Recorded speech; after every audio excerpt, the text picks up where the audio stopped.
আসসালামু আলাইকুম ওয়া রাহমাতুল্লাহি ওয়া বারাকাতুহু। বিসমিল্লাহ ওয়াসসালাতু ওয়াসসালামু আলা রাসূলিল্লাহ ওয়া আলা আলিহি ওয়া আসহাবিহি ওয়া মান ওয়ালা, আম্মা বাদ। আজকের আমাদের প্রোগ্রামটার নাম হচ্ছে 1 ঘন্টায় কোরআন শিখি। যারা হয়তো নেটের জগতে আছেন তারা হয়তো আমার এই সিডিটা বা বইটা বা আলোচনাটা আপনারা দেখেছেন। এবার আলহামদুলিল্লাহ এই বইটা থেকে, আলোচনাটা থেকে অনেক মানুষই ঘরে বসে কোরআন শিখতে পেরেছেন, যেই কথাটা অনেকে আমাকে জানিয়েছেন। মহাগ্রন্থ আল কোরআন মনে রাখতে হবে প্রথম কথা যেটা, যে খুব সহজ। এই পৃথিবীতে এর চেয়ে সহজ কোনো কিতাব নেই। আল্লাহ রাব্বুল আলামিন সূরা আল কামারে আমাদেরকে জানিয়ে দিচ্ছেন, ওয়ালাকাদ ইয়াসসারনাল কুরআনা লিযিকর ফাহাল মিন মুদ্দাকির। কোরআনকে আমি সহজ করেছি, কেউ আছো একে পড়ার, স্মরণ করার, জানার, বোঝার? তাহলে 4 বার আল্লাহ বলছেন কোরআন সহজ। এই পৃথিবীর কোনো মানুষ যদি বলে কোরআন কঠিন, আমরা কখনোই সেটা মেনে নিতে পারি না, কারণ যার কিতাব তিনিই বলছেন এটা সহজ। তাহলে আপনাদের মাথাতে কাউরি যদি থাকে যে কোরআন কঠিন, আগে দূর করেন, তার আগে আমি ক্লাস শুরু করব না। প্রথম শর্ত, আপনার মাথা থেকে আগের যত ভুল ভ্রান্তি, মানে একটা আছে, মানে ভুল ধারণা, এটা আউট করতে হবে। এবং আল্লাহর মহাগ্রন্থ আল কোরআন সহজ যদি কাউরি মাথাতে কঠিন, পারি না, হচ্ছে না, তাহলে 21 দিন সকালে ফজর নামাজের পরে, দোয়া কালাম করার পরে দাঁড়িয়ে বলবেন আল্লাহর কোরআন সহজ সহজ সহজ। এভাবে করে আপনি ইমিটেশন করবেন।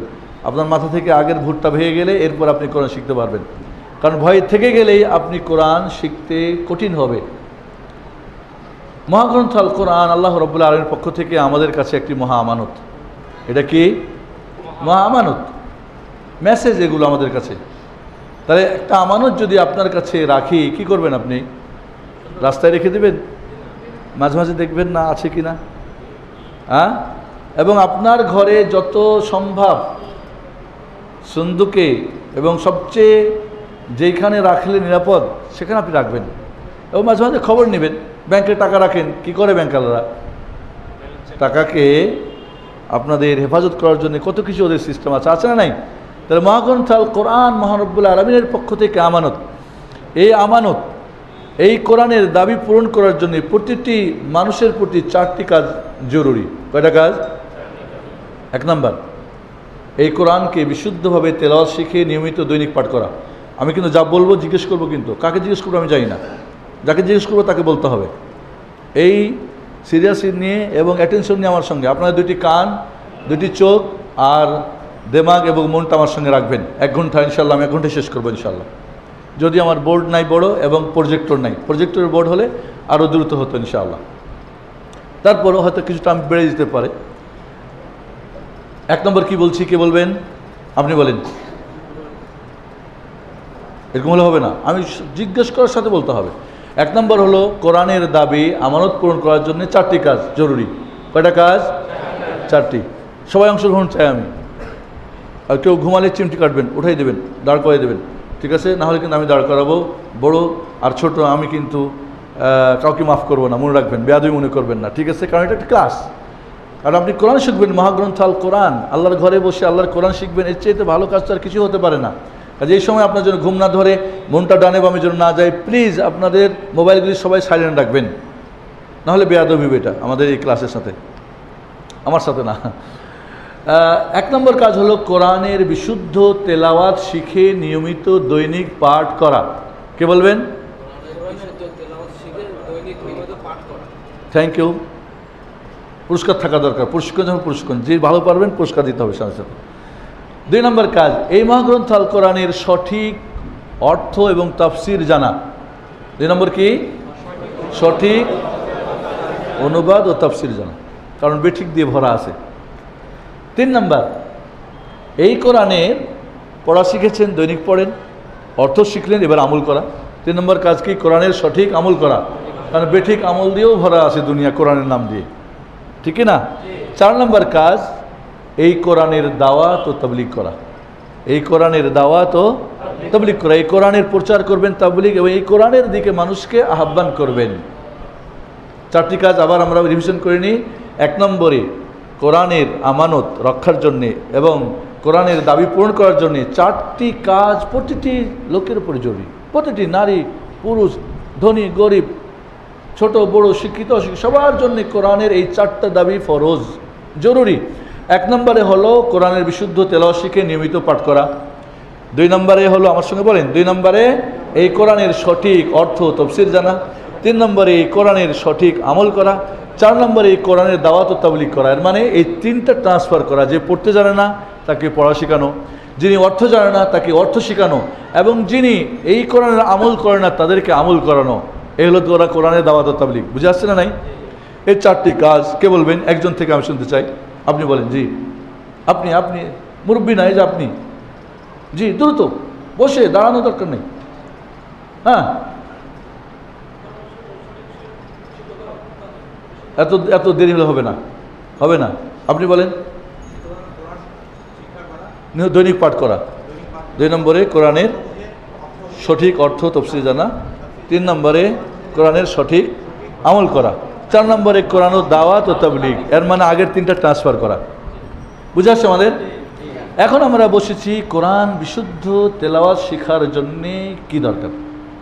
ফার্স্ট কাজ যেটা একটা 3 বছরের বাচ্চাও পারে, আর 80 বছর 100 বছরের বুড়োও পারে।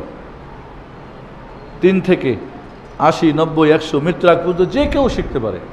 এই কোরআনের বিশুদ্ধ তেলাওয়াতটা যে কেউ শিখতে পারে। ভাববেন না বয়স হয়ে গেছে, ভাববেন ছোট বাচ্চা, না। 3 থেকে 4 মানে বাচ্চা যখন কথা বলতে পারে, এমন একটা বাচ্চা যে একটু বুঝে। 5 হলে আরও ভালো। এখনকার বাচ্চারা তো অনেক ফাস্ট, মাশাআল্লাহ, ঠিক না? এই জন্যে এই কোরআনের বিশুদ্ধ তেলাওয়াত শিখার জন্যে আমাদের আর 4টা কাজ করতে হবে। তাহলে 1 নম্বরের জন্য আবার 4টা কাজ, বাকিগুলি বাকি।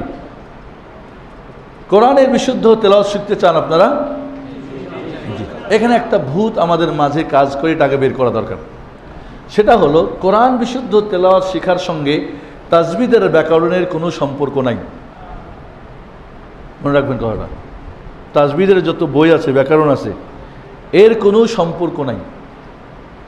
কোরআন বিশুদ্ধ তেলাওয়াতের সঙ্গে এর কোনো সম্পর্ক নাই। এর সম্পর্ক হলো কোরআনকে মিষ্টি করে, কোকিল কণ্ঠে, মধুর করে, সুমিষ্টিভাবে পড়ার জন্যে তাজবিদের ব্যাকরণ, ঠিক আছে?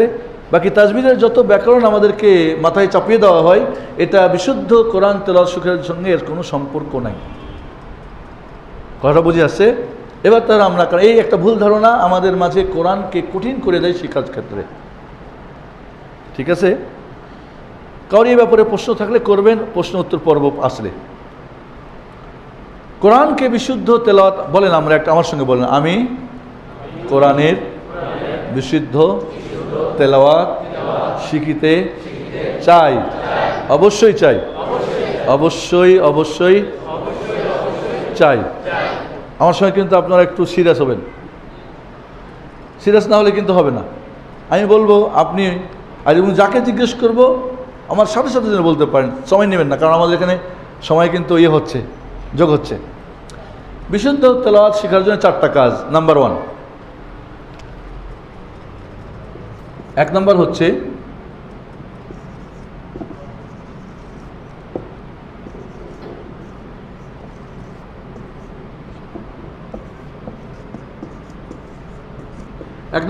আরবি ব্যঞ্জন বর্ণ জানা। আরবি ব্যঞ্জন বর্ণ নতুন বুঝি শুনলেন আপনারা, ঠিক না? কারণ আমরা জানি না এগুলি। আরবি কোরআন যে অক্ষর দিয়ে লেখা, সে অক্ষরগুলি ব্যঞ্জন বর্ণ। আলিফ থেকে ইয়া পর্যন্ত কয়টা অক্ষর? 29টা বা 28টা। এই 28টা অক্ষরকে জানা 1 নম্বর কাজ। 2 নম্বর কাজ, আরবি স্বর বর্ণ জানা। বোর্ডটাতে ধুলা আছে, ভালো করে মোছা হয় নাই। ব্যঞ্জন বর্ণ পড়া যায় না স্বরবর্ণ ছাড়া। পড়া যায় কি? কনসোনেন্ট, ভয়েস ছাড়া পড়া যায় না। অতএব অবশ্যই ব্যঞ্জন বর্ণকে পড়ার জন্য আমাদের স্বরবর্ণ জানা দরকার। আরবিতে স্বরবর্ণ হলো 6টা। কয়টা? 6টা। ব্যঞ্জন বর্ণকে পড়ার জন্য স্বরবর্ণের সাহায্যকারী 3টা স্বরধ্বনি রয়েছে। কি রয়েছে? স্বরধ্বনি। 3 নম্বর কাজ তাহলে আরবি স্বর ধ্বনি জানা। স্বরধ্বনি হলো 3টা। কয়টা? 3টা। কোরআন পড়ার ব্যাকরণ শেষ। ব্যঞ্জন বর্ণ 28টা শিখবেন। ওকে পড়ার জন্য 6টা স্বরবর্ণ আর 3টা স্বরধ্বনি, এই 9টা দিয়ে 28টাকে পড়বেন, পড়া শেষ। এই কাজটা সহজ হওয়ার কথা না কঠিন হওয়ার কথা? একটা ছোট বাচ্চা আমাদের বাংলা শিখান, কি করেন? স্বরবর্ণ ব্যঞ্জনবর্ণ হয়, শিখে কি ব, ধরেন আমরা কি শিখলো ব ব ব, বাচ্চাটা ব শিখেছে ঠিক না? যদি বলেন বা বা, ঠিক না? আকার শিখেছে। যদি রস্বীকার শিখে তাহলে কি হবে? B B. রস্যকার শিখে তাহলে কি হবে? বু বু। ঠিক না ভাই? ঠিক। একটু শিখতে আমাদের বাচ্চাদের কয়দিন টাইম লাগে? বেশি টাইম লাগে না, ঠিক একই সেম। তাহলে কোরআনের ব্যঞ্জন বর্ণ শিখতে হবে। এজন্য কি কোরআন বলতেছি, স্বরবর্ণ শিখতে হবে, স্বরধ্বনি শিখতে হবে। স্বরবর্ণ আর স্বরধ্বনি দিয়ে ব্যঞ্জন বর্ণকে পড়তে হবে। আর এই জন্যে 4 নম্বর কাজ হলো কি? অনুশীলন করা। কারণ আপনি যখন শিখে নিলেন তখন ঘরে বসলে থাকলে কি হবে? হবে না। এবং আমি বলি কোরআন শিক্ষা হলো আপনার গাড়ি চালার মতো। আপনার ওস্তাদ আপনার গাড়ি চালার নিয়মকানুন শিখিয়ে দিয়ে একবার ট্রায়াল দিয়ে দেবে, এরপর আপনার হাতে দিয়ে দেবে, আপনি চালাবেন। এরপর যত চালাবেন তত চলবে, ভয় করবেন তো চলবে না। চলবে কি? ঠিক গাড়ি চালার নিয়ম, কোরআন শেখার নিয়মে যদি আপনি আসেন, আপনি 15 মিনিটে কোরআন শিখতে পারেন, 20 মিনিটে, 25 মিনিটে, 1 ঘন্টায়, 1 ঘন্টা ঊর্ধ্বে আমি মনে করি কোরআন শেখা সম্ভব। এরপর আপনি যত চালাবেন তত গাড়ির স্পিড বাড়তে থাকবে। তাহলে 4 নম্বর হলো কি? বেশি বেশি অনুসরণ করা, বেশি বেশি প্র্যাকটিস করা। জি, আমি কিন্তু এই মানে বোর্ডে লিখি কম আর কি, আমরা প্রজেক্টর দিয়ে করি তো, কাজে লেখালেখিগুলি বাংলা অনেকটা ভুলিয়ে যায়, বানান টানানো ভুল হয়। বেশি বেশি অনুশীলনী করা, অনুশীলনী করা। জি, তাহলে আপনি কি করবেন এবার? ব্যঞ্জন বর্ণকে স্বরবর্ণ আর স্বরধ্বনিতে পড়বেন, পড়া, অনুশীলন করে পড়া। কীভাবে পড়বেন আমি সিস্টেম আপনাদেরকে দিয়ে দেব। এবার তাহলে আমরা চলে আসি। তাহলে এবার আমার মুখস্থ বলতে হবে, কোরআন বিশুদ্ধ তেলাওয়াত শেখার জন্য কাজ কয়টি? 4টি। 1 নম্বরে কোরআন যে অক্ষর দিয়ে লেখা আরবি ব্যঞ্জন বর্ণকে জানা। 2 নম্বরে ব্যঞ্জন বর্ণকে পড়ার জন্যে 6টি স্বরবর্ণকে জানা। 3 নম্বরে ব্যঞ্জন বর্ণকে পড়ার জন্য আরও 3টি স্বরধ্বনিকে জানা। 4 নম্বর কাজ বেশি বেশি করে প্র্যাকটিস করা, গাড়ি চালা। আপনার কোরআন হয়ে যাবে, কোনো বাঁধবে না, কারণ আল্লাহ বলছেন কোরআন সহজ। বন্ধুরা, আমরা একটা হাদিস আপনাদেরকে, 2টা হাদিস স্মরণ করাতে চাই। কিয়ামতের দিন মহাগ্রন্থ আল কোরআন, কোরআন একটা, কোরআন একটা দেন। আরবি কোরআন থাকলে ভালো, সৌদি কোরআন যদি থাকে একটা আমাকে দেন আপনারা প্লিজ। G, thank you. আপনারা কি চান না এই মহাগ্রন্থ আল কোরআন রোজ হাসরের ময়দান আপনাকে সুপারিশ করে জান্নাত নিক? সবাই চান? আল্লাহর হাবিব আলাইহিস সালাতু ওয়াস সালাম বলেন, মুসলিম শরীফের হাদিস, ইকরাউল কোরআন ফাইন্নাহু ইয়াতি শাফিআন লিআসহাবি ইয়াউমাল কিয়ামা। তোমরা কোরআন পাঠ করো, এই মহাগ্রন্থ কোরআন তোমাদের জন্য কিয়ামতের দিন সুপারিশকারী হয়ে আসবে। সুবহানাল্লাহ। আপনারা কি চান না শ্রেষ্ঠ মানুষ তৈরি হতে? সর্বশ্রেষ্ঠ মানুষ হতে চান? আল্লাহর নবী কি বলছেন? খাইরুকুম মান তাআল্লামাল কোরআন ওয়া আল্লামা। তোমাদের মধ্যে সর্বশ্রেষ্ঠ ওই ব্যক্তি যে কোরআন শিখে এবং অন্যকে শিখায়। আমরা এটার ভুল অনুবাদ করি কিন্তু, যে কোরআন পড়ে আর যে পড়ায়, আর এই দিয়ে আমরা হেফজখানা আর কারিয়ানা চালাই না।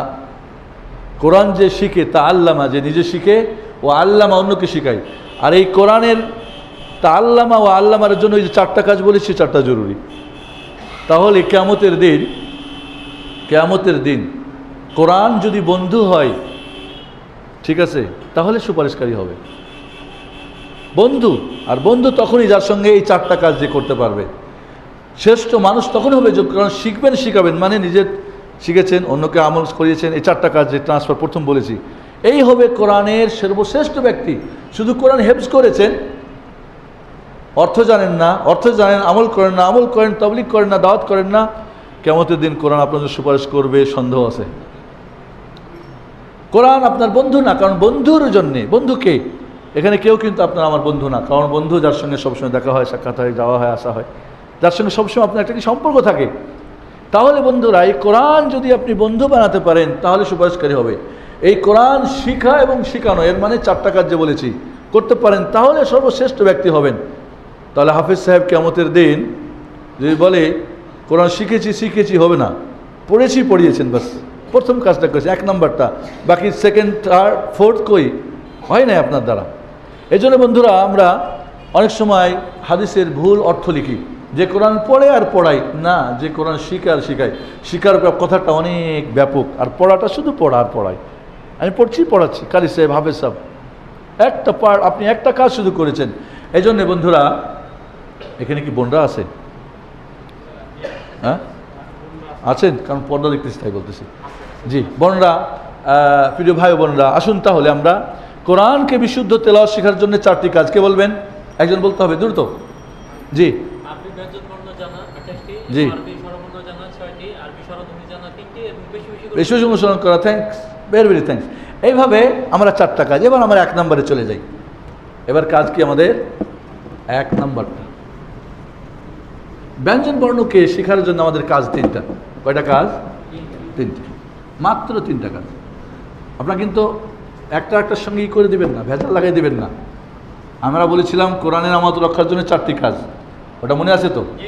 কোরআনের বিশুদ্ধ তেলাওয়াত শেখার জন্য 4টা কাজ। 1 নম্বর কাজ আরবি ব্যঞ্জন বর্ণ অক্ষরগুলি, হরফগুলি জানা। এই হরফগুলি জানার জন্য আমাদের কাজ 3টি। কয়টি? 3টি। 1 নম্বরে, কেন এরকম হচ্ছে? বোর্ডটা ডিস্টার্ব নাকি? কলম তো আমার ঠিক আছে, ময়লা, প্রচুর ময়লা এর মধ্যে। এটা কতদিন থেকে ব্যবহার করে না? যে 1 নম্বর হলো অক্ষরগুলির সঠিক নাম জানা। পানি দিলে আর ডিস্টার্ব হয়ে যাবে, থাক। অক্ষরগুলির সঠিক নাম জানা, আরবি নাম। এবং আপনার সঙ্গে একটা কন্ট্যাক্ট আছে, আমি কিন্তু এখানে উর্দু সম্পূর্ণভাবে পরিহার করব। উর্দু সিস্টেম এবং নাম, অ্যারাবিক এবং বাংলা চলবে আমার কাছে। আমাদের কোরআন অ্যারাবিক হতে পারে, এটা আমার 4টা নিয়মে এইটা আমার আছে, একটা ইংলিশ, বাংলা, অ্যারাবিক এবং উর্দু। উর্দুটা আপনারা জানেন, ওটা আমার জানা দরকার নেই। এবং আমি যে আপনাকে শেখাবো সেটা হলো এই কোরআন শিখতে পারবেন আমার এই নিয়ম শিখে। আরবি কোরআন, আমার দেশীয় যেটা কোরআন, এটা হলো উর্দু কোরআন, মানে উর্দু নিয়মে ছাপা। আমাদের কোরআন যেহেতু অ্যারাবিক, অক্ষর অ্যারাবিক, স্বরবর্ণ ব্যঞ্জন অ্যারাবিক, নিয়ম অ্যারাবিক হওয়াটাই উচিত। কি বলেন? কিন্তু আমাদের দেশে উর্দু ফার্সির একটা প্রভাব ছিল এক সময়, এবং এর কারণে আমাদের দিনের অনেক কিছু ধ্বংস হয়েছে। এই উর্দু ফার্সির কারণে আমাদের দিনের অনেক কিছুই ধ্বংস হয়েছে, যেটা আজ পর্যন্ত আমরা মানে সেখান থেকে ত্বরান্বিত হতে পারি নাই। এই জন্য আমি বলবো এই কোরআন পড়ার চেষ্টা করবেন, আরবি বাচ্চাদেরকে পড়ানোর চেষ্টা করবেন ইনশাআল্লাহ। সঠিক নাম জানা, আমাদের দেশের নাম কিছুদিন আগেও উর্দু ফার্সির নিয়ম ছিল, আজও কিছু উর্দু ফার্সি থেকে গেছে। তাহলে আমরা 1 নম্বর কাজটা করে ফেলি। আমার সঙ্গে আপনারা রেডি? আমার সঙ্গে আপনারা সবাই বলেন আলিফ। তার আগে কন্ট্যাক্ট আছে, শর্ত আছে। আপনার বাংলা ভাষার মতো করে ঠোঁট, চোখ, গলা, কান, মুখ কিছু শক্ত করবেন না, নর্মাল যেভাবে আপনি বাংলা বলছি এভাবে আপনি আরবিটা আমার সঙ্গে বলার চেষ্টা করবেন। কখনোই এই নাম বলার ক্ষেত্রে আপনি কোনো কিছু শক্ত করবেন না, যেটা আমাদের দেশের কারি সাহেবরা করেন, কখনোই না। একেবারে আপনার মাতৃভাষার মতো করে আমার সঙ্গে বলেন আলিফ, বা, তা, সা, জিম, হা, খ, দাল, জাল, র, জাই। আরবি নাম কিন্তু জাই, জে বা জা, এটা উর্দু ফার্সি নাম। জাই, সিন, শিন, সাদ, জাদ, তা, জা, আইন, গাইন, ফা, কফ, কফ, কাফ, লাম, মিম, নুন, হা, ওয়াও, হামজা, ইয়া। আপনাদের হামজা বাড়িয়ে দিলাম, যদি হামজা বলি না আমি। তাহলে এখানে আমরা দেখি অক্ষরগুলো। বোর্ডটা আমাকে খুব বেয়াদবি করতেছে, তারপর আমরা চেষ্টা করি।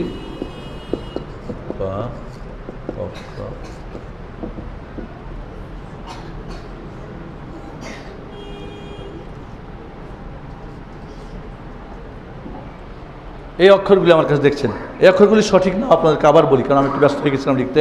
আবার আলিফ, বা, তা, সা, জিম, হা, খ, দাল, জাল, র, জাই, সিন, শিন, صاد ضاد طا ظا عين غين فا قاف কাফ, লাম, মিম, নুন, হা, ওয়াও, হামজা, ইয়া। এ হলো প্রথম কাজ, অক্ষরগুলির নাম আপনার সন্তানকে শেখাবেন, আপনি যে শিখবেন নাম, সঠিক নাম। 2 নম্বরে কাজ, এই অক্ষরগুলির সঠিক উচ্চারণ জানতে হবে। বলবেন আপনি একটু আগে বলেছেন তাজবিদের ব্যাকরণ এখানে থাকবে না। আমরা তাজবিদের মানেই বুঝি যে মাখরাজ শিখা, না। হরফের বা অক্ষরের, আরবি অক্ষরের উচ্চারণ স্থল তাজবিদের ব্যাকরণের অন্তর্ভুক্ত না, এটা আরবি ভাষার অন্তর্ভুক্ত। বুঝছেন কথাটা? এটা তাজবিদের ব্যাকরণ না, এটা আরবি ভাষার পার্ট। আরবি ভাষাতে আপনার আরবি, বাংলা যখন বলবেন অক্ষর আপনার জানতে হবে না, নাম সঠিক উচ্চারণ জানতে হবে না, এটা বাংলা ভাষার। আমরা যখন মার কাছ থেকে ভাষা শিখি, ব্যাকরণ উচ্চারণ স্থল শিখে কি শিখি? বলেন, ক ব কোথা থেকে হয় জানি, কিন্তু আমি মার কাছ থেকে শিখছি, ওটার ভাষা শিখেছি না শিখি নাই?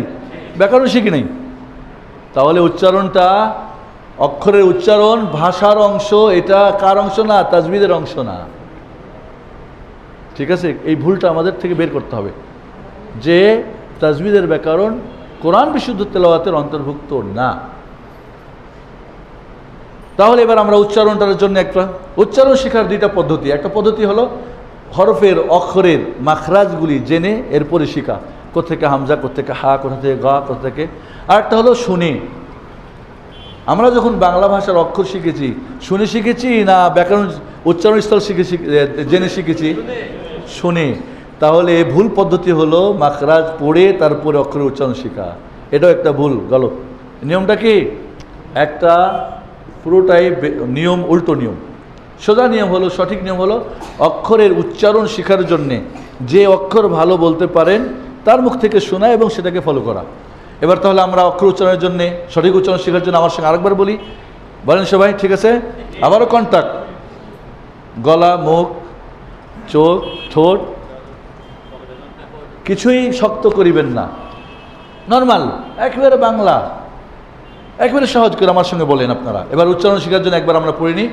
আলিফ, বা, তা, সা, জিম, হা, খ, দাল, জাল, র, জাই, সিন, শিন, صاد ضاد طا ظا عين غين فا قاف كاف لام ميم نون হা, ওয়াও, হামজা, ইয়া।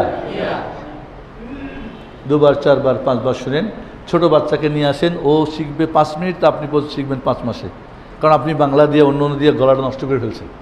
ওরটা আল্লাহর দেওয়াটাই বাকি আছে, দেখবেন খুব সহজে। আপনি একজন বয়স্ক যে কোরআন শিখে নিয়ে আসেন, দেখবেন ওর অনেক কষ্ট হবে। ছোটো বাচ্চা নিয়ে আসেন, যা বলবো তাই বলবে, বাবা আসো তো এখানে,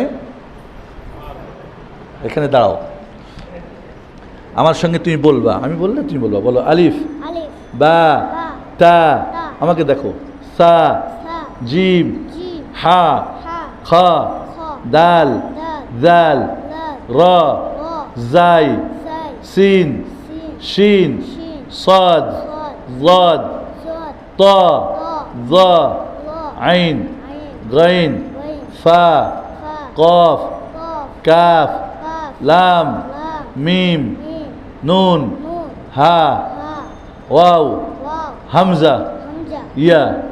প্রমাণ দেখলেন? একে আল্লাহ সৃষ্টি করছেন কোরআন তেলাওয়াত করার জবান দিয়ে, আমরা জবান নষ্ট করে দিয়েছি, তাই আমাদের বুঝছেন? থ্যাংক ইউ, যাও বাবা। দেখছেন তার জবানটা একটু কম বেশি হয়েছে? আমার চেয়ে ভালো হয়েছে, কারণ আমার গলাও আমি আগে নষ্ট করি, তারপর আরবি শিখেছি।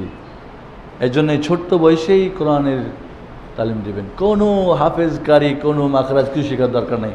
যে একটু ভালো পড়তে পারে, মা দায়িত্ব হলো মার দায়িত্ব।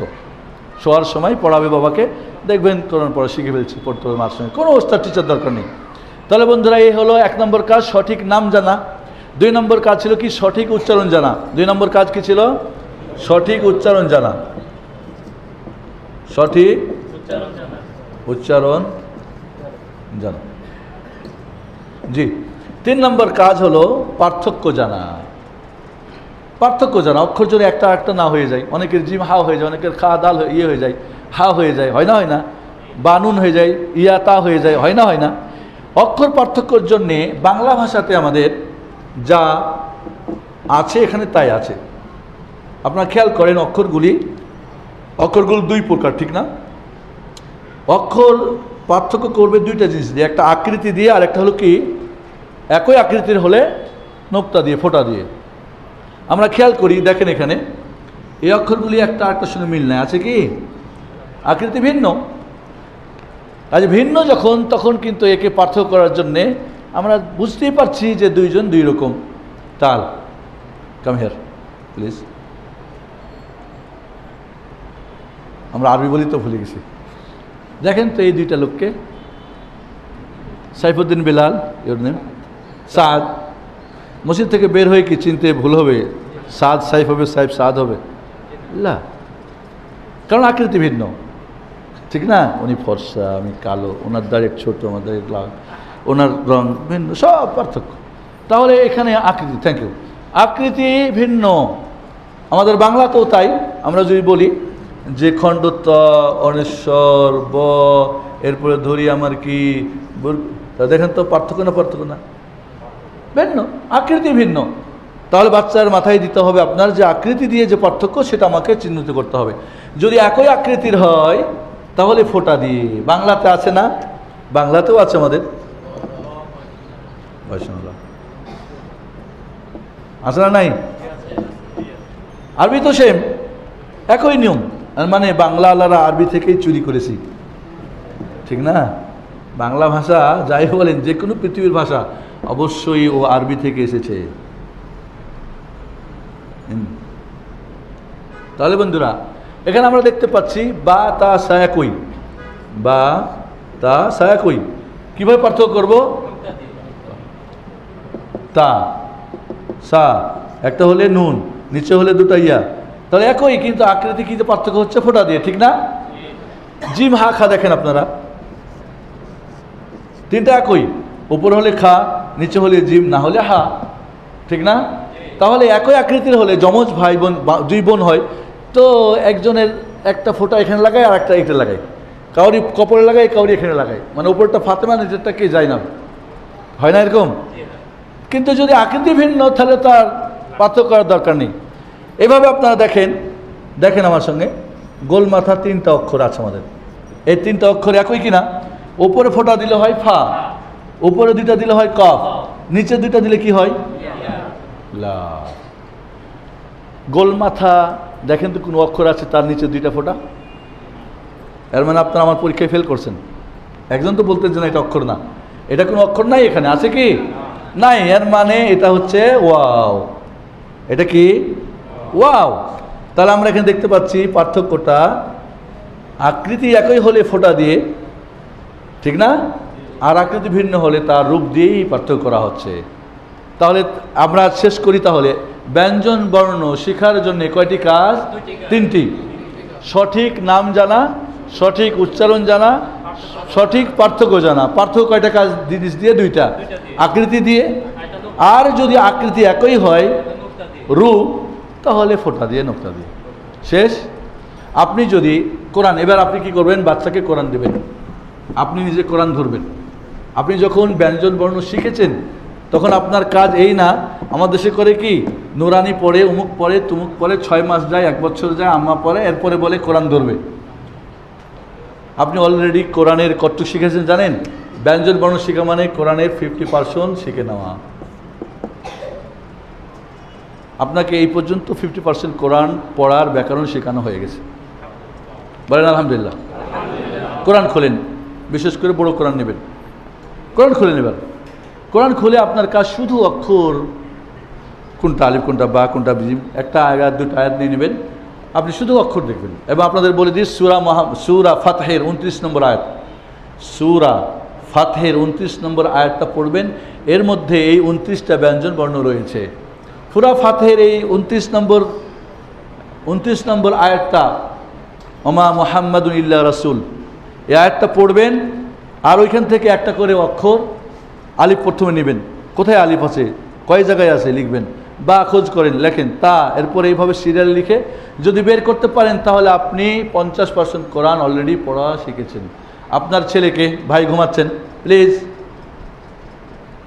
একটু দাঁড়াবেন, আপনি খালি আমাকে কষ্ট দিচ্ছেন আর আপনি আরাম করতেছেন, মাশাআল্লাহ, দাঁড়ান, ইয়াল্লাহ প্লিজ। কেসে সূরা ফাতহের আয়াতটা পড়বেন, বের করবেন, বাচ্চাকে দেবেন, বউকে দেবেন, নিজেকে দেবেন। যদি 29টা অক্ষর বের করতে পারে তাহলে বুঝবেন, বা কোরআন খুলে যে কোনো অক্ষর চিনতে কোনো আর সমস্যা নেই, ঠিক আছে, এর নাম, এর উচ্চারণ এবং পার্থক্য করতে কোনো সমস্যা নাই, তাহলে বুঝবেন আপনার বাচ্চা বা আপনি বা নিজে আপনি 50% কোরআন অলরেডি শিখে নিয়েছেন। এবার আমরা আসি ব্যঞ্জন বর্ণ পড়ার জন্য অবশ্যই আমাদের কী দরকার, স্বরবর্ণ দরকার, ঠিক কি না? স্বরবর্ণ আমাদের,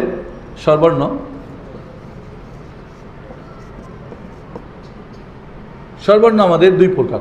কয় প্রকার? দুই প্রকার। একটা বাংলাতে হলো হরস্ব স্বরবর্ণ, আর একটা হলো দীর্ঘ স্বরবর্ণ। হর্ষ স্বরবর্ণ বাংলাতে কি? আকার, রস্বইকার, রস্বইকার। দীর্ঘ স্বরবর্ণ আমাদের বাংলাতে দুইটা, দীর্ঘইকার আর দীর্ঘকার, ঠিক না বেঠিক? আগে বাংলাটা বুঝি আমরা। তাহলে আকার, রস্বইকার, রস্বইকার, দীর্ঘইকার, দীর্ঘকার বাংলাতে আছে না নাই? আরবিতে একটা বেশি আছে, দীর্ঘ আকার। কি আছে? দীর্ঘ আকার।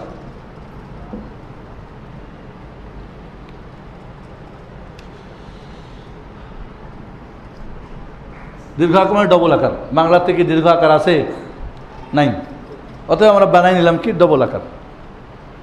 তাহলে বাংলাতে আকার, রস্বইকার, রস্বইকার আছে, রস্বইকারের দীর্ঘইকার আছে, রস্বইকারের দীর্ঘকার আছে। আকারের দীর্ঘ আকার নেই, কিন্তু আরবিতে আকারের দীর্ঘ আকারও আছে, ঠিক আছে। আমরা এখন যদি ধরে নিই একটা অক্ষর ব, তাহলে বয়াকারে বা, বয়সিকারে বি, বয়সিকারে বু, বয়ে দীর্ঘ আকার বা, বা দীর্ঘ। এটা হলো শর্ট, এটা হলো লং, দুইটা। ভয়েসটা দুই প্রকার, একটা শর্ট, একটা বাংলাতে বলে হরস্ব, আর দীর্ঘ। তাহলে আকার এটা এক মাত্রা টানে পড়তে হবে, এটা দুই মাত্রা টেনে পড়তে হবে, এই হলো পড়ার নিয়ম। তাহলে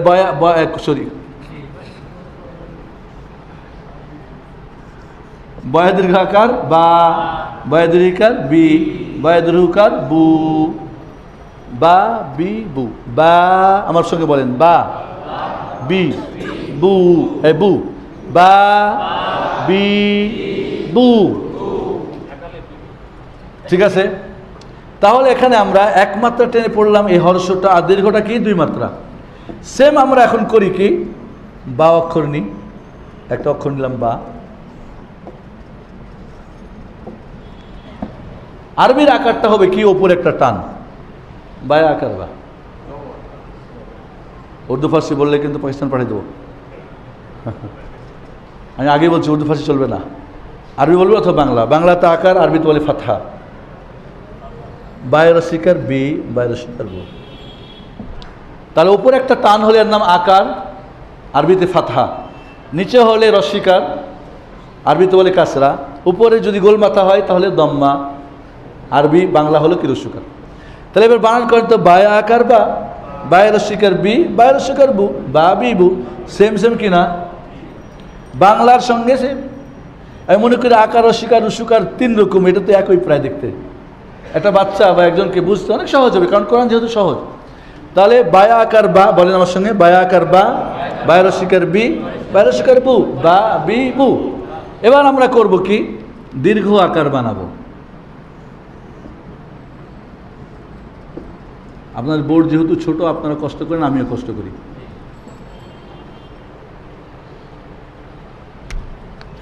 এই হলো বায়া আকার বা, বায়ের রস্বইকার বি, আর বায়ের সুকার বায়ের সুকার বু। এখন কি আছে আমাদের এখানে?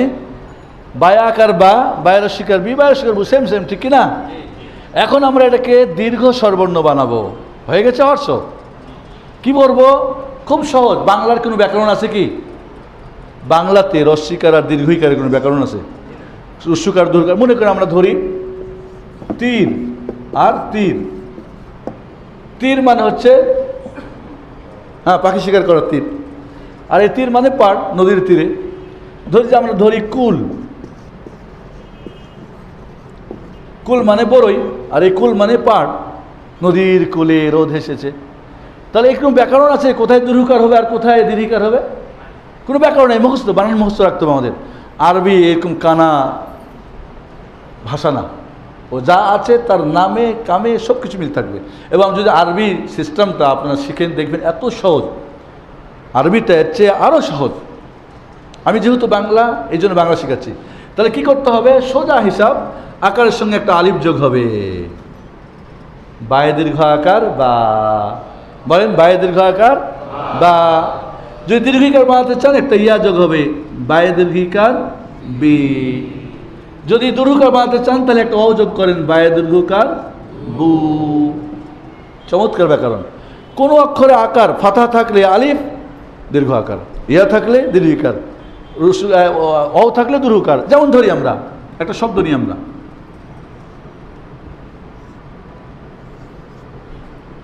দেখেন আমার সঙ্গে, নুনের রস্যকার নু, হায়ের রস্যকার হি, হায় দীর্ঘ আকার হা, নু হি হা। দেখেন আমার সঙ্গে, নু হি হা। আমি প্রথমটাকে দীর্ঘকার বানাবো, কি করতে হবে? একটা অ যোগ করেন, নুনে দীর্ঘকার নু, হায় একটা ইয়া যোগ করেন হি, হায় একটা আলিফ যোগ করেন হা, নু হি হা। কোরআন আছে না এই শব্দ? আছে। আপনার মনে রাখতে হবে যে কীভাবে। তাহলে এখানে একটা শর্ত আছে, এই ওয়াওটাকে আর ইয়াটাকে আলিফটাকে বলে মাদের অক্ষর। কি বলে? মাদ মানেই হচ্ছে দীর্ঘ, লং, দীর্ঘ। মাদ শব্দের অর্থ কি? দীর্ঘ। আপনি আপনার হাতটা দেন, এই যে আপনার হাতটা আমি যদি টান মারি এটাকে বলে সাদ্দা, আর যদি হাতটা আপনি বাড়াই দেন তাহলে মাদ। এই যে বাড়াই দিলাম হাতটা, মাদ মাদ। আমি যদি বলি মাদার থইয়া দিই, আমি আমার হাতটা বাড়িয়ে দিয়েছি, লম্বা করছি, দীর্ঘ করছি। বসেন প্লিজ। তাহলে এখানে আমরা মনে রাখবো যে স্বরবর্ণ দুই প্রকার, একটা হরস্ব, একটা দীর্ঘ। হরস্ব তিনটা, আকার, রস্যিকার, রস্যকার। আকার উপরে টান হবে, ওইটাই নিচে রস্যিকার, গোল মাথা রস্যকার। দীর্ঘ আকার কেমন হবে? আকারের সঙ্গে একটা আলিফ হবে, মাদের আলিফ। এবং আরবি কোরআনে কিন্তু এটা খালি থাকবে। আমাদের উর্দু কোরআনে কি করা থাকে? ইয়াত এবং ওয়েস সুকুন দেওয়া থাকে।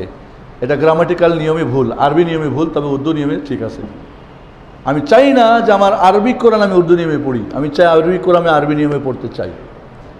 এই যে সুকুন দেওয়া থাকে, এটা একটা গ্রামাটিক্যাল আরবিতে মারাত্মক ভুল, চলবে না আরবিতে, নো অ্যালাউ। তাহলে আরবি কোরআন খুলবেন, দেখবেন এরকম ওয়াও খালি দেখলে রস্যকারের সঙ্গে দীর্ঘকার, ডবল মাত্রা, ইয়া থাকলেই দীর্ঘিকার, আলিফ থাকলেই দীর্ঘকার। এই আলিফটা অনেক সময় কি হয়? ছোট থাকে, অনেক সময় বড় থাকে। অনেক সময় এরকম দেখুন, আল্লাহ আলামিন আপনি কোরআন পড়বেন,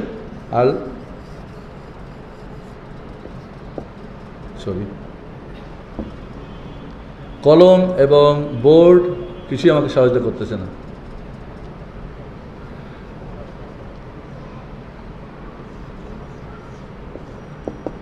দেখবেন আপনারা এইভাবে দেখবেন আরবি কোরআনে দেখবেন ছোট্ট আলিফ দেওয়া থাকবে। এর মানে কি? আইনে দীর্ঘ আকার আ, লামে আকার লা, মিমে দীর্ঘ ইকার মি, নুনে সুকার, নুনে আকার না, আ লা মি না। দেখেন ইয়াটা খালি, এখানে আলিফটাও খালি। দুইটা শর্ত মাদের অক্ষর হওয়ার জন্য। একটা হলো আকারের সঙ্গে আলিফি হতে হবে, রস্যিকার সঙ্গে ইয়াই হতে হবে, রস্যিকার সঙ্গে ওই হতে হবে, 1 নম্বর শর্ত। 2 নম্বর শর্ত, এই 3টা অক্ষর খালি থাকবে। খালি থাকলেই আলিফ, আর খালি না থাকলেই হামজা। এই জন্য আমি বইয়ে লিখি 28টা, 29টা লিখি না, কারণ এটা হলো আলিফ। যখনই আপনি হামজা দিবেন উপরে বা নিচে বা উপরে, হামজা অসলি, তখন এটা হয়ে লিখলে হামজা, বা এইভাবে লিখবেন হামজা। বাকি শুধু খালি থাকলে আলিফ। আমার দেশে করে কি? আলিফের উপরে জবর বসায় থাকে, রাখে না? রাখে না? প্লিজ ভাই, সালাম আলাইকুম, কোথায় গেছিলেন? কি স্বপ্ন দেখলেন প্লিজ বলবেন? কারোর সঙ্গে কথা বলছেন? বিয়ে করছেন? বিয়েও করেন নাই তো বলবেন কার সঙ্গে কথা, কেউ তো নাই মিসকিন। হ্যাঁ, তাহলে কেউ প্লিজ ঘুমাবেন না, আপনার একটু সবাই দাঁড়ান দাঁড়ান, একটু ঘুমটা ভাঙেন, সবাই একটু দাঁড়ান, পেটটা সোজা করেন, জি একটু কোমরটা ভাঙেন। আপনারা কি ব্যায়াম জানেন না? আমার সঙ্গে 3টে বলেন, করেন, নেন, মুখ দিয়ে টানেন, না দিয়ে ছাড়বেন।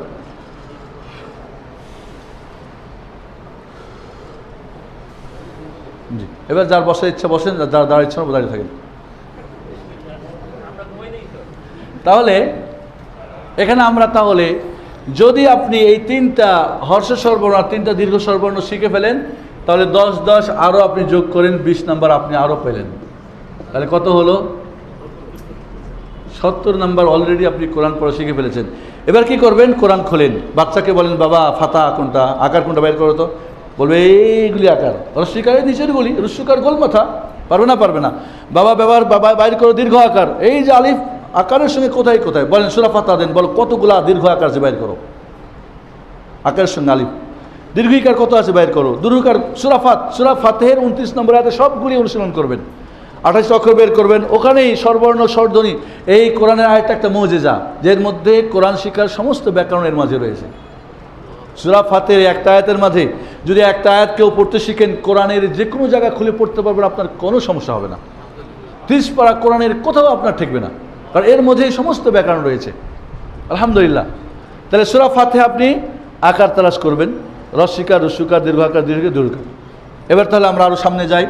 তাহলে আমাদের 2 নম্বর কাজ শেষ, ঠিক না?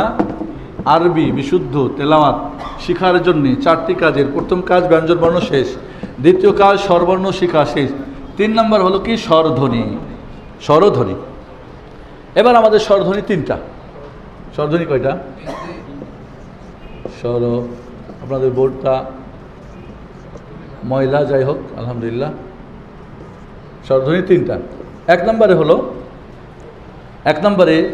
হলো সুকুন, বা যেটা আমরা হস চিহ্ন বলবো, হস চিহ্ন বা হসন্ত চিহ্ন। 1 নম্বরে কি? হসন্ত চিহ্ন। বাংলা ব্যাকরণে হসন্ত কোথায় ব্যবহার হয়? কেউ কি বাংলার টিচার আছেন এখানে? বাংলা গ্রামার পড়ান বা পড়েন? না, ব্যাকরণ বলতে হবে। ব্যাকরণ হলো যেখানে আকার রস্বীকার রস্যকার হবে না, ওকার হবে না, স্বরবর্ণ যেখানে ব্যবহার হবে না, মানে আকার রস্বীকার রস্যকার, এখানে হবে কি হস চিহ্ন। যেমন ধরি আমরা বাংলায় ধরি, যদি আমরা বলি এটা কী পড়তে পারি আমরা, কাল, কালো, দুটোই পড়তে পারি। কালো, কালো তাহলে উকার আছে, ঠিক না? যদি বলি তাহলে কালো শব্দটাকে যদি আমরা একটা হস চিহ্ন দিয়ে দিই, তাহলে হয়ে গেল কাল। কি হলো? কাল। কালো, কালু, কালি, কালা, আর কিছু হওয়ার আর চান্স থাকলো না, সব বন্ধ। যেখানে এই কোনো একটা হবে না, আকার রস্বীকার রস্যকার ওকার, ঠিক আছে, দরকার, ওইখানে হবে হস চিহ্ন। আরবিতে সেম ব্যাকরণ, আরবির ব্যাকরণ সেম, যেখানে আকার রস্বীকার রস্যকার হবে না, ফাতা কাসরা দম্মা, সেখানেই হবে কি হস চিহ্ন। এটাকে বলে আরবিতে সুকুন। তবে দুঃখজনক হলো সত্য, আমাদের দেশের বই লেখা থাকে যজম। যজম কেউ পড়বেন না, লিখবেন না, পড়াবেন না, এটা ভুল কথা।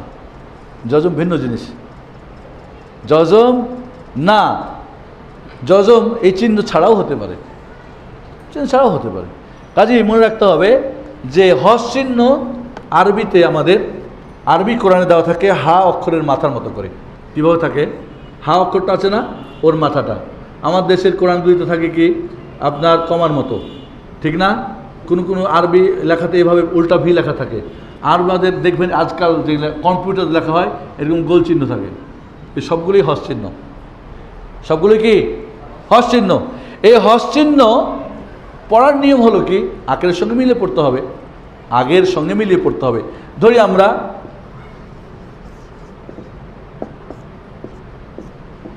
বায়ে কি রস্বীকার, ঠিক না? সিনে কি আছে হস, তাহলে বায়ে রস্বীকার সিনে হস 20।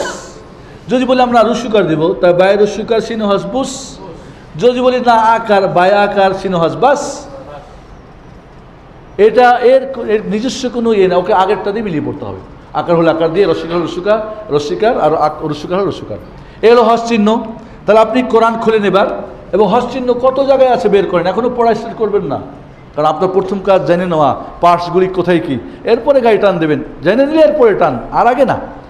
2 নম্বরে হলো কি, 2 নম্বরে হলো কি বলে আপনার দ্বিত্ব চিহ্ন।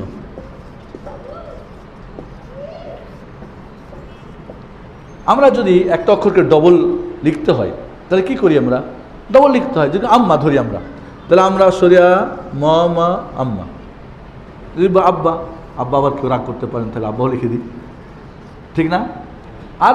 আরবিতে এই ডবল অক্ষর লেখার নিয়ম নাই। কি এটাকে বলা হয়, ইংলিশে বলা হয় ডাবলিং কনসোনেন্ট, কনসোনেন্টকে ডাবলিং করা, ঠিক আছে? আমরা ইংরেজি লিখি, যদি লিখি ডাক, আগে লিখতো ধাক্কা, লিখতো না আমাদের ধাক্কা, দাম্মাম, ডবল যেখানে, সেক্ষেত্রে আরবিতে করবে কি, একটা চিহ্ন ব্যবহার করবে যেটাকে 3 দাঁতওয়ালা চিহ্ন। এই চিহ্নটার নাম আমরা আরবিতে বলি কি তাসদিদ। এই কথাটা ভুল, এর সঠিক নাম হলো কি সাদ্দা। সাদ্দা মানে টান মারা। আমাকে হাতটা দেন, এই যে আপনি বসে থাকেন, এর সাদ্দা টান মারা। এর কাজ হচ্ছে টান মারা, মানে যদি থাকে কোনো অক্ষর উপরে, মধ্যের গুলি সব ফেলে দিয়ে ওখানে নিয়ে আসবে, টেনে মধ্যের অক্ষরগুলি সব বাদ পড়ে যাবে, টাইনে নিয়ে আসবো, ঢিটা মারবে। এবং সাদ্দা মানে কঠিন, মানে অক্ষরটা ডবল উচ্চারণ করতে কি কঠিন। যদি বলি আন, সহজ, কিন্তু বলি আন না, কঠিন কি না? তাহলে দ্বিত্ব চিহ্ন মানে এই চিহ্নটা আরবিতে ব্যবহার করা হবে ডবল করার জন্য অক্ষরটাকে। আমরা যদি লিখি এখানে আম্মা, হামজা আকার আ, মিমে দ্বিত্ব চিহ্ন, আম, মিমে আকার মা, আম্মা। মিমটা কবে পড়লাম আমরা? 2 বার পড়লাম। আসলে কেমন ছিল? এমন ছিল, হামজা আকার মিমে হস আম, মিমে আকার মা, আম্মা। আরবিতে বলে না ডবল দরকার নাই, ভাগো, কি করো, একটা ডবল চিহ্ন বসাই দাও, ডবলিং চিহ্ন, ডবল হয়ে গেল। এর পড়ার নিয়ম হলো একে আগার সঙ্গে মিলিয়ে একবার পড়তে হবে, ওরটা আবার পড়তে হবে। হামজা আকার মিমে হস আম, হামজা আকার মিমে দ্বিত্ব চিহ্ন, আম, মিমে আকার মা, আম্মা। যদি রস্বীকার হয় ইম্মা, উম্মা, ইম্মু, উম্মু, যেটাই বলেন আপনি। মোট কথায় একে হস চিহ্নতে একবার পড়তে হয়েছিল, এখানে পড়তে হবে কয়বার? 2 বার। ব্যাকরণ বাচ্চাকে একটু বুঝাই দেন, এখানে যেই চিহ্নটা থাকবো বা একবার আগের সঙ্গে, এবার ওরটা নিজেরটা দিয়ে পড়বা।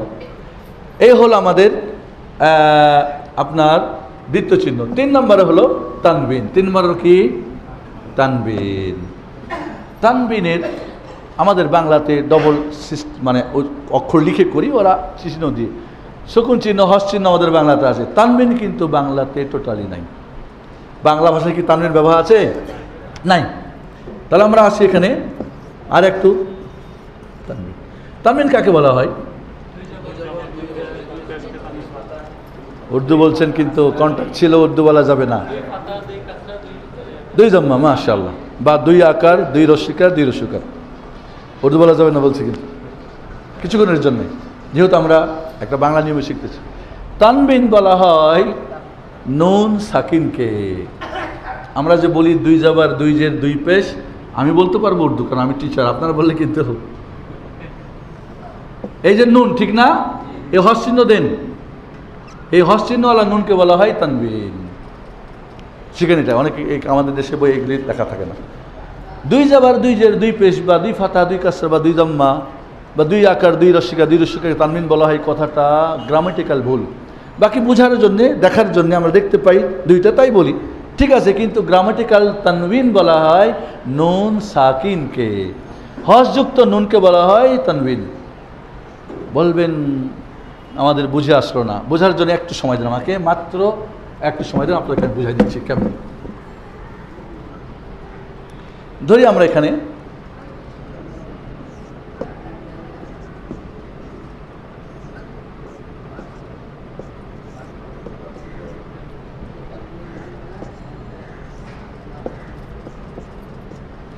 আমার কাছে দেখেন তানবিন চিহ্নটা আগে আমরা দিয়ে দিই। তানবিন চিহ্ন আছে একটা, সেটা হলো ডবল আকার, ডবল রস্বীকার, ডবল রস্বীকার, কিন্তু তানবিন বলা হয় নুন সাকিন, এটা আমরা বুঝিনি। এখানে আমরা দেখতে পাচ্ছি, আমার সঙ্গে বলেন হামজা। এখানে আমরা একটা কন্টাক্ট আছে, এই নাম যেহেতু আরবি, বাংলাতে নেই, আরবি নামই আমাদের বলতে হবে। কি বলতে হবে? তানবিন। তানবিন 3 প্রকার, একটা হলো জম্মা তানবিন। আরবিতে এক নাম জম্মা ছিল না? বলেন জম্মা তানবিন, কাসরা তানবিন, ফাতহা তানবিন।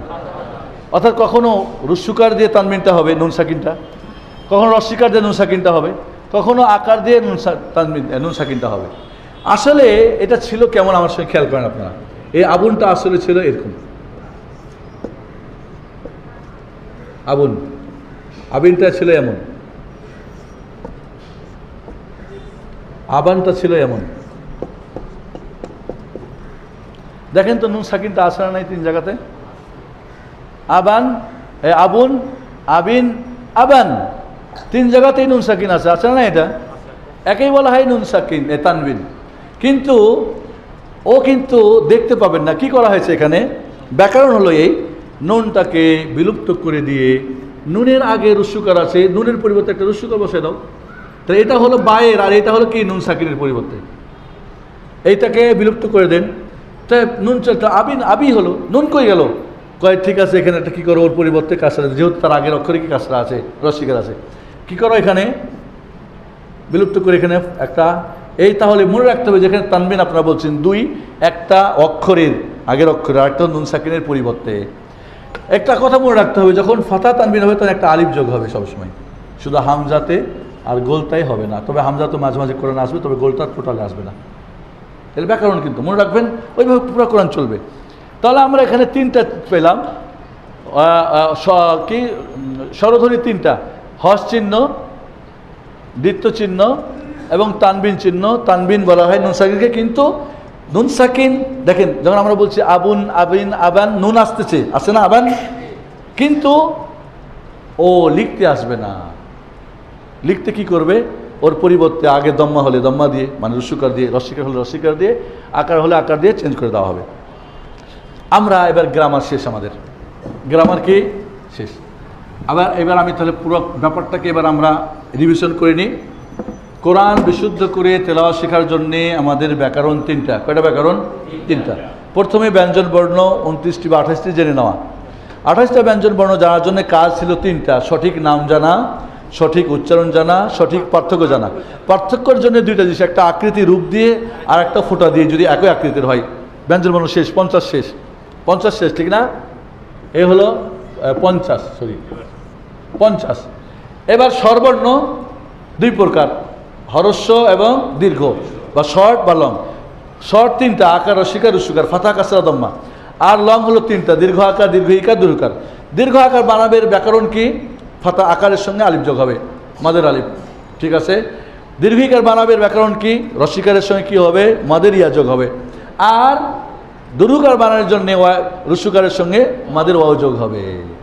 শেষ। তাহলে এখানে ছিল 20। এবার স্বরধ্বনি তিনটা: হস চিহ্ন, যাকে পড়ার জন্য আগের স্বরবর্ণ দিয়ে মিলিয়ে পড়তে হবে; দ্বিতীয় চিহ্ন, যাকে ডবলিং করতে হবে কনসোনেন্টকে, একবার আগের সঙ্গে একবার ওরটা। এরপরে তানবিন। তানবিন যদি দম্মা তানবিন হয় তাহলে উচ্চারণ হবে উন। কি উচ্চারণ হবে? উন। যদি রসিকার হয় তাহলে হবে ইন। কি উচ্চারণ হবে? ইন। আর যদি ফাতা দিয়ে হয় তাহলে হবে আন। এবার আপনি পুরো ব্যাকরণটা পেয়ে গেলেন। এবার আমরা প্র্যাকটিস করে আপনাদেরকে ছেড়ে দিচ্ছি ইনশাআল্লাহ। আসেন আমরা বিসমিল্লাহ দিয়ে প্র্যাকটিস করি। কী দিয়ে প্র্যাকটিস করব? বিসমিল্লাহির রহমানির রহিম।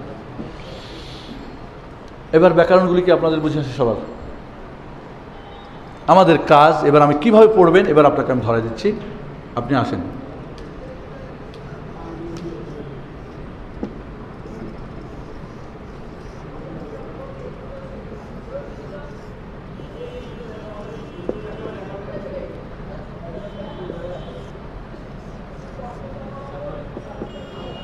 এখানে আমরা দেখি বিসমিল্লাহির রহমানির রহিম। প্রথম যখন প্র্যাকটিস করবেন প্রথমে অক্ষরগুলি 10 বার বলবেন। যত দ্রুত বলতে পারবেন তত গাড়ি যখন টান দেবেন তত দ্রুত চলবে, কথা মনে রাখবেন। কিন্তু আমরা বলিনি বা, সিন, মিম, হামজা। এখানে কিন্তু আলিফ আছে কিন্তু আসলে কিন্তু হামজা। এই জন্য হামজার উপরে দেখবেন এই ধরনের সদের মাথা দেওয়া থাকবে, এটা হামজা অসলি, ঠিক আছে। হামজা, লাম, লাম, হা, হামজা, কারণ খালি না থাকলে হামজা, লাম, র, হা, মিম, আলিফ। বলছেন আলিফ দুই রকম হবে, ছোট বড় দুটা হবে। নুন, হামজা, লাম, র, হা, ইয়া, মিম বলতে থাকেন। বাচ্চাকে বলেন বড়, যত দূর এক নিঃশ্বাসে 3 বার, 4 বার, 5 বার, 7 বার প্র্যাকটিস। অক্ষর যতক্ষণ না হবে ততক্ষণ আপনি ব্যঞ্জন বর্ণ স্বরবর্ণে যাবেন না। দ্রুত বলেন আমার সঙ্গে, বা, সিন, মিম, হামজা, লাম, লাম, হা, হামজা, লাম, র, হা, মিম, আলিফ, নুন, হামজা, লাম, র, হা, ইয়া, মিম। ব্যঞ্জন বর্ণ যখন পড়বেন 3টা জিনিস মাথায় রাখতে হবে: নাম সঠিক, উচ্চারণ সঠিক, পার্থক্য। এই 3টা জিনিস দিয়ে আপনাকে প্র্যাকটিস করতে হবে। যখন ওকে কোনো আর ঠেকতেছে না, এবার স্বরবর্ণে আসেন। আর এবার করতে হবে কি,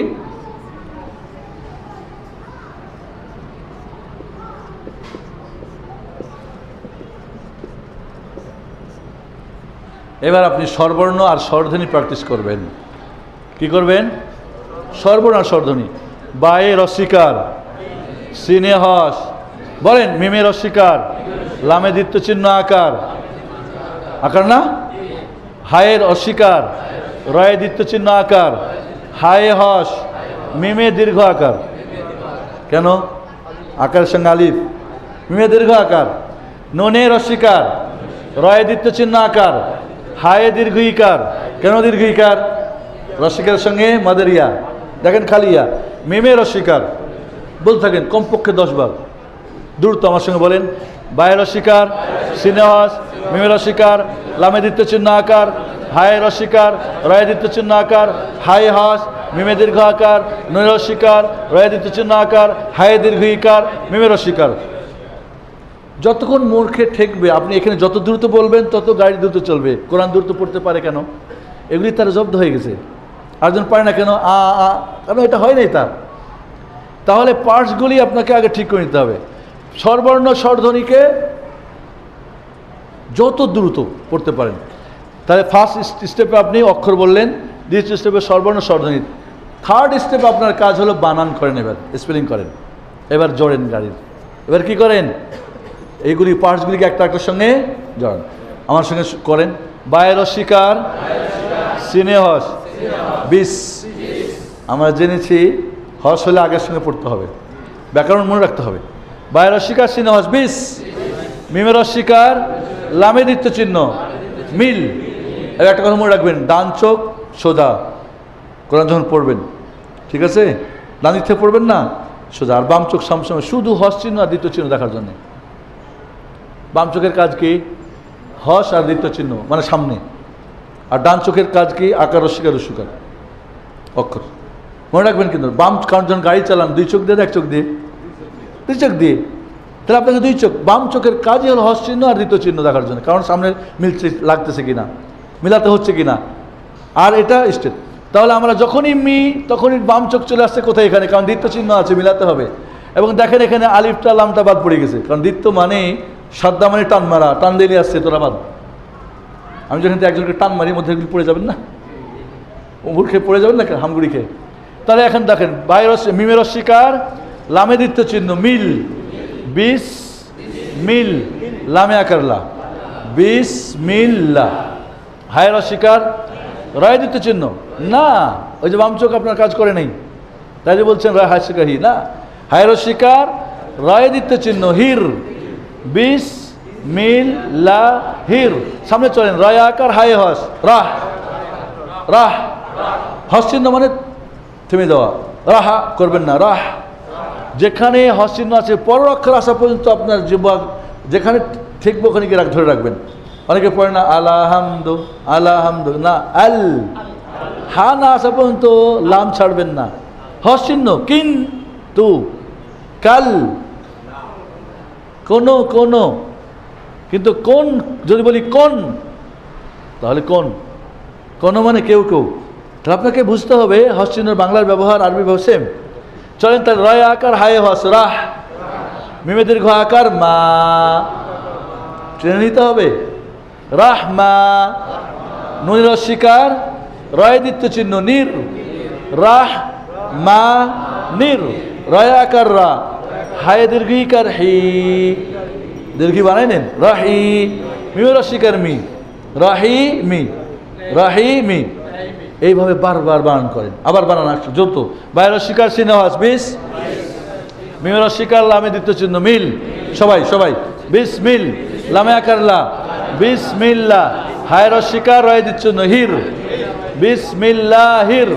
রয় আকার হাই হস রাহ, মিমে দীর্ঘ আকার মা, রাহমা, নুন শিকার রয় দিচ্ছ নির, রাহমা নির, রয় আকার রা, হায় দীর্ঘিকার হি, রাহি, মিমর শিকার মি, রাহিমি, রাহিম। থামলে হস দিয়ে, কোরআন যেখানে থামবেন রহিম, যেখানে থামবেন হস দিয়ে থামবেন। এবার হয়ে গেল থার্ড স্টেপ কি স্পেলিং। ফোর্থ হলো আপনার কি রিডিং, পড়া। এবার পড়েন আপনি, ভেঙে ভেঙে পড়েন। প্রথমে কীভাবে পড়বেন? আপনি তো বানান করে নিয়েছেন ঠিক না? এবার পড়বেন বিস মিল লা হির রাহ মা নির রা হিম। ভেঙে ভেঙে আস্তে আস্তে এবার স্পিড বাড়াবেন। বিসমিল, বাড়ি গেলাম কিন্তু, লা হির রাহ মা নির রাহি মি, বাড়ান থাকেন। তাহলে ফোর্থ স্টেপ কি হলো? পড়া। প্রথমে স্বরবর্ণ ব্যঞ্জন বর্ণ, 2 নম্বরে স্বরবর্ণ স্বরধ্বনি, 3 নম্বরে বানান, 4 নম্বরে পড়া, 5 নম্বরে এবার মিনিং। এবার আসেন ওই যে 4টা অর্থ শিখেন। এবার বিস ইসিম মানে নাম, বিস মানে নামের সাথে, আল্লাহ মানে আল্লাহ, আল্লাহর নামের সাথে, আল্লাহর নামের সাথে, অড বাই অড, বা এখানে মানে কি সাথে। ইসিম মানে নাম, নামের সাথে, কার নাম? আল্লাহ, আল্লাহর নামের সাথে। আর রহমান যিনি পরম দয়ালু, আর রাহিম যিনি করুন কি কি বলে, কি বলে বলেন না, করুণাময়, করুণাময়। এবার সবগুলো একসঙ্গে বলবেন বিসমিল্লাহ, একটা একটা করে হয়ে গেল যখন অর্থ। এবার সব ও আল্লাহর নামে শুরু করছি, বা আল্লাহর নামে পড়তেছি, বা আল্লাহর নামে খাচ্ছি, যিনি মহান, যিনি দয়াময়, হ্যাঁ, অসীম দয়ালু এবং করুণাময়। হয়ে গেল। এবার একটা আয়াত নেন। যখন অর্থ হয়ে গেল এবার আমল করেন। বিসমিল্লাহর আমল আছে না নাই? কোরআন পড়বেন তার আগে, উজু করবেন তার আগে, ঘুমাবেন তো চলবেন, বাইর হবেন, এইভাবে আমল শুরু করেন। আমল হয়ে গেল। এরপরে কি? এবার আপনার কাজ শেষ হয়ে গেছে। এবার যে বেটা পারে না, আই পড় অক্ষর আলিফবা, বল স্বরবর্ণ স্বরধ্বনি, বল স্পেলিং কর, এবার পড়, এরপর অর্থ শিখ, এরপর আমল কর। 4টা কাজ হলো না? হলো না? কোরআনের আমানত রক্ষা হলো না? হলো না? এই কোরআন কেমন সুপারিশ করবে না? করবে না? উত্তম শ্রেষ্ঠ মানুষ হবেন না? হবেন না? আলোচনা শেষ। এইভাবে আপনি কোরআনকে, এই ব্যাকরণটা আমি একটা ইঞ্জিনিয়ারকে অনলি 15 মিনিটে কোরআন শিখেছি। পড়তে পারে ও, পড়তে পারে আধা ঘন্টায়, 20 মিনিট, আধা ঘন্টায়, 1 ঘন্টা। প্রথমে আমাদের মাথায় কিছু ভূত আছে, তাজবিদের ব্যাকরণ আর কোরআন কঠিন, আর একবারে টাইম একটু না কন্ট্যাক্ট ছিল কি কোনো স্বাভাবিক? কেউ কঠিন করে কোরআন পড়া শিখে পরে নরম হবে তা না, নর্মাল। আমরা কফ উচ্চারণ, কফ লা, কফ কফ কাফ। একজন কয় ব্যাকরণ না হলে আমি হা আর হা কেমন পার্থক্য করবো? আমার সঙ্গে বলো, বলো হা, বলে হা, বলেন হা, বলেন হা। এখন বলেন তো আপনি, ও বলছে হা আর হা, তো এটা তো শিখে নিলেন। আপনাকে শিখতে হবে কোথা থেকে হা, কোথা থেকে হা, যার দরকার আছে ভুল পদ্ধতি। এবং কমপক্ষে যখন আপনি 80% কোরআন, তাহলে বন্ধুরা আপনার স্বরবর্ণে ছিল কত? ব্যঞ্জন বর্ণে ছিল কত? 50। স্বরবর্ণে ছিল কত? 20। স্বরধ্বনিতে 10, বাকি থাকলো কত? 80 হলো না? এরপরে 20 হলো কি আপনার অনুশীলনীতে, এই হলো 100। 100 মাসের কোরআন আপনার পড়ার নিয়ম শিখে দেওয়া হবে। বুঝে আসবে আপনাদের? এটা যদি আরবি নেন তারও সহজ, আরবি পরে, বাংলা এখন শিখে নেওয়া সহজ। হ্যাঁ, অনুশীলনী, যেটা বাংলাতে আরবিতে বলে অনুশীলন করা, প্র্যাকটিস।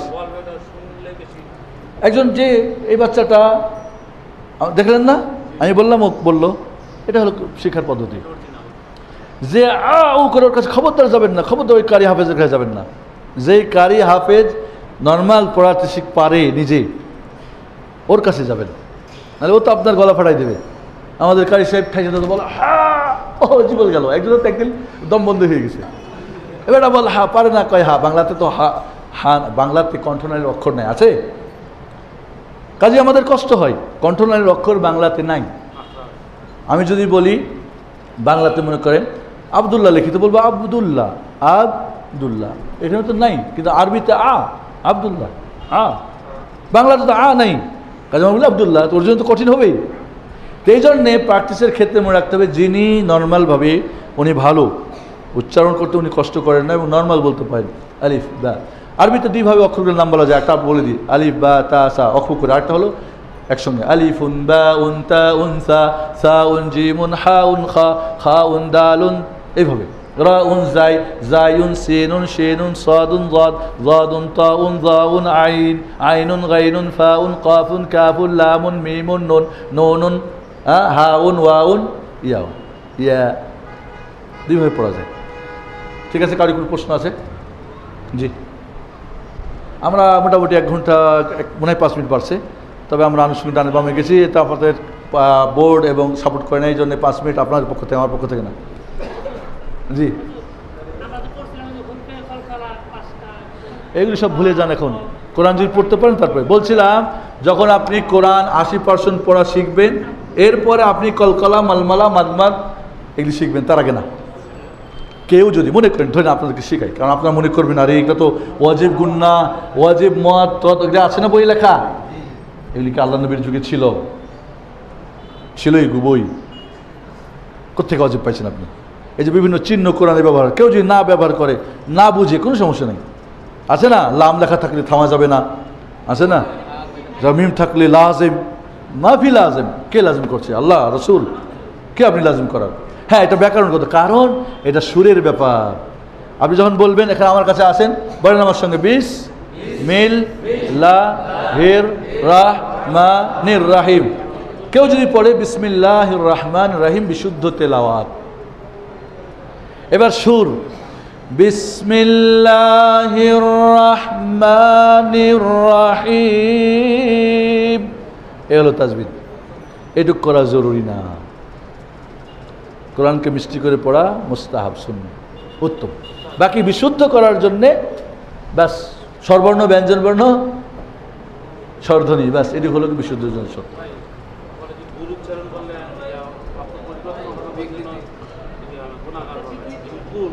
আরবি অক্ষর শিখাতে সঠিক উচ্চারণ আছে না নাই? তাহলে কেন ভুল করবেন?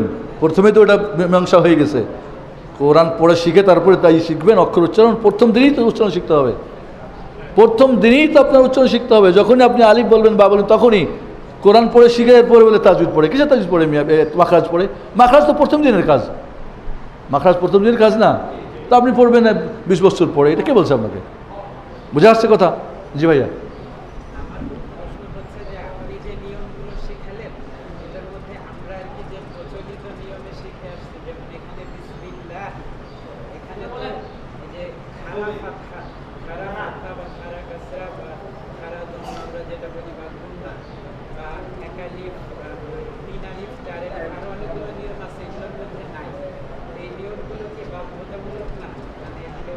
জি, এখানে একটা ব্যাকরণ আছে। আরবি কোরআনে আল্লাহ শব্দটা আসেছিল এমন,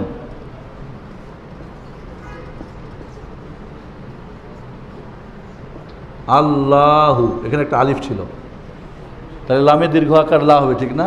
এখানে হামজা আকার দিয়ে পড়তে হবে, হামজা আকার লামে দ্বিতীয় চিহ্ন আল, লামে দীর্ঘ আকার লা, আল্লাহু, ভাইয়ের স্বীকার আল্লাহু।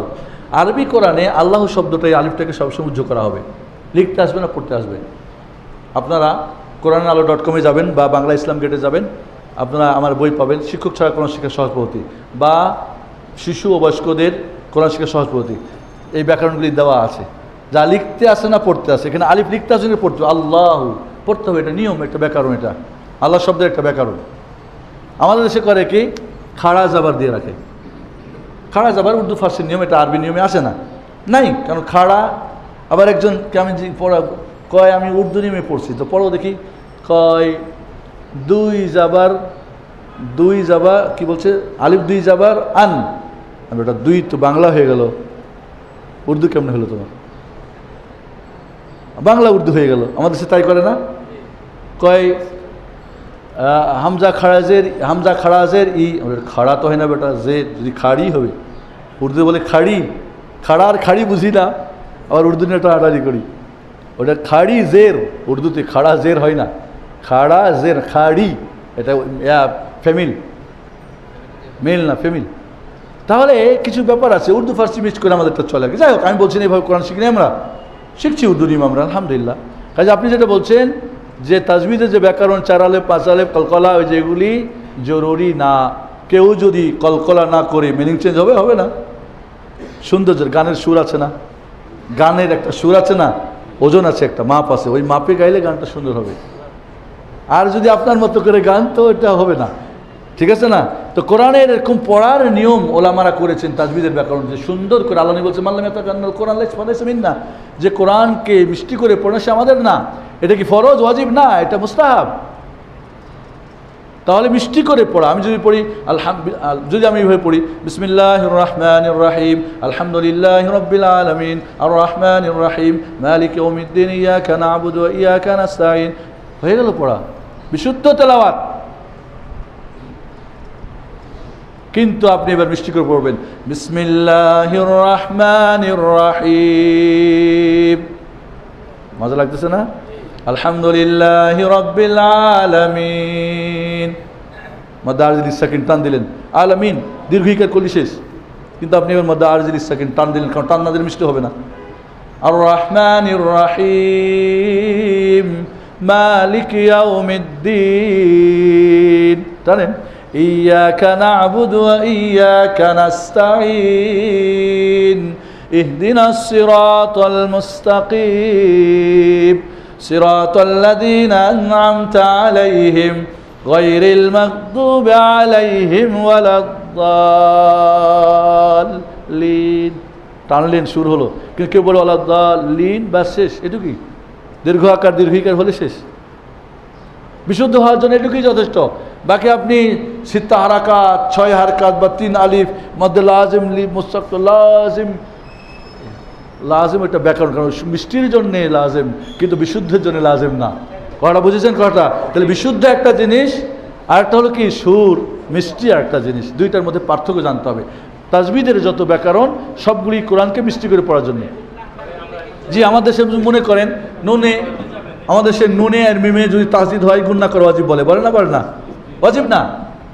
কেউ যদি বলে আন্না আম্মা যথেষ্ট, আন্না আম্মা যথেষ্ট, কারণ ডবল লিঙ্ক হয়েছে কিনা কনসোনেন্টটা। আন্না যদি আন লিখি তাহলে হবে যদি বা হয়, আন্না অবশ্যই, কাজে মিনিংটা যেখানে চেঞ্জ নাই সেখানে কোনো সমস্যা নেই। আন্না ডবল নুন হয়েছে কিনা। বাকি যদি আমি বলি, দেখেন আমার সঙ্গে, ইন্নাল্লাযীনা আমানু, বিশুদ্ধ পড়া। এখন আপনি তাজবিদের পড়া পড়বেন ইন্নাল্লাযীনা আমানু, এলো তাজবিদের মিষ্টি, বুঝছেন? গুন্না ওয়াজিব না, কিন্তু ওই যে সুরের জন্য ওয়াজিব। আপনি সুর করবেন, মিষ্টি করবেন, তখন ওয়াজিব মিষ্টির জন্য ওটা। জি জি, এখানে আমরা শেষ করছি। অনেকে হয়তো প্রশ্ন ছিল, আশা করি যে আপনারা উত্তর পেয়ে যাবেন। সুবহানাকাল্লাহুম্মা ওয়া বিহামদিকা আশহাদু আল্লা, বলেন সবাই সুবহানাকাল্লাহুম্মা ওয়া বিহামদিকা আশহাদু আল্লা ইলাহা ইল্লা আনতা আস্তাগফিরুকা ওয়া আতুবু ইলাইক। আসসালামু আলাইকুম ওয়া রাহমাতুল্লাহি ওয়া বারাকাতুহু।